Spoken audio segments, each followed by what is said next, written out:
தெளிவான வானிலை அறிக்கைக்கு அன்புடன் வரவேற்கிறேன். நான் தான் உங்க கோபிநாதன் பேசுறேன். இன்னைக்கு செப்டம்பர் 29ஆம் தேதி திங்கட்கிழமை.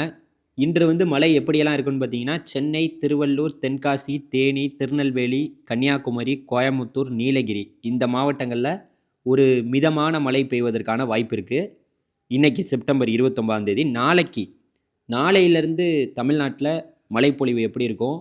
வடகிழக்கு பருவமழை எப்போது தொடங்குங்கிற ஒரு மிகப்பெரிய கேள்வியோட நெறையா விவசாய பெருங்குடி மக்கள் அன்றாடம் வானிலை செய்திகளை பார்க்கக்கூடிய மக்கள் இருக்கீங்க.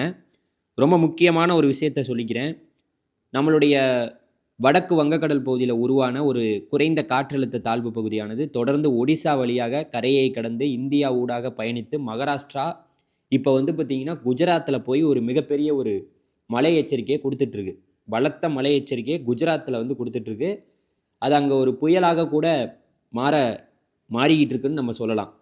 அது தொடர்ந்து தீவிரமடைந்து அப்படியே அரபிக்கடல்ல இறங்கி அரபிக்கடல் வழியாக ஓமன் நாட்டுக்கு போப்போகுது. இதுதான் இந்த நிகழ்வுடைய முழு விவரம். தமிழ்நாட்டுக்கு வடகிழக்கு பருவமழை அக்டோபர் 15ஆம் தேதிக்கு பிறகு தான் தொடங்கும். நாளைக்கு ஒரு செப்டம்பர் 30ஆம் தேதி நாளைக்கு ஒரு சுழற்சி உருவாக போகுது வடக்கு வங்கக்கடல் பகுதியில. அதனுடைய பாதையும் அதே பகுதியாக தான் இருக்குது. ஒடிசா வழியா தான் போற மாரி இருக்கு. இதே போல வானிலை செய்திகளை நீங்க எப்போதும் தெரிஞ்சுக்கணும், எப்போதும் புரிஞ்சுக்கணும்னா, நம்ம சேனலை என்ன பண்ணணும்? மறந்துடாம சப்ஸ்கிரைப் பண்ணி வச்சுக்கங்க. நன்றி, வணக்கம். Thank you.